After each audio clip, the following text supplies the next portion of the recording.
Very good morning, welcome to the RANsquawk European Rundown for Monday the 4th of October 2010. Just gone through now 10 o'clock here in London, so a quick check round the markets, and we're off to a relatively risk-averse tone to the start of the trading week. Equities lower by around 0.75% in the major core European indices. The selling, though, has been pretty broad-based, nothing of particular note in terms of one individual sector.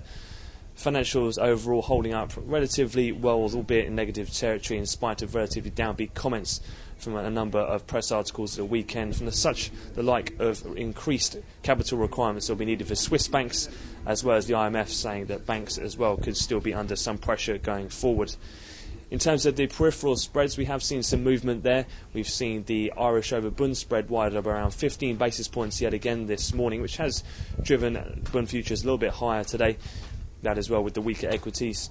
Some of that Irish uncertainty just after several articles over the weekend looking back at the Anglo-Irish situation, and that what we've seen from the Irish Finance Minister announcements last week. There's also been several reports of votes of no confidence in Brian Lenihan, the Finance Minister there. On the flip side, though, the actual Greek Bund spread, that's trading aggressively tighter at the moment by around 15 basis points. That was after comments out of China Premier Wen Jiabao, who was supportive of the euro and of the buying of Greek and European bonds.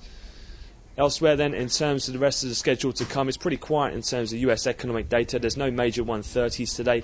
However, we'll be looking out for the likes of factory orders and pending home sales. That'll come at 3 o'clock London, so 9 in Chicago. That concludes the European wrap-up, so we'll have an update to come for you later on at the European cash equity close. But for the time being, I wish you all a great trading day.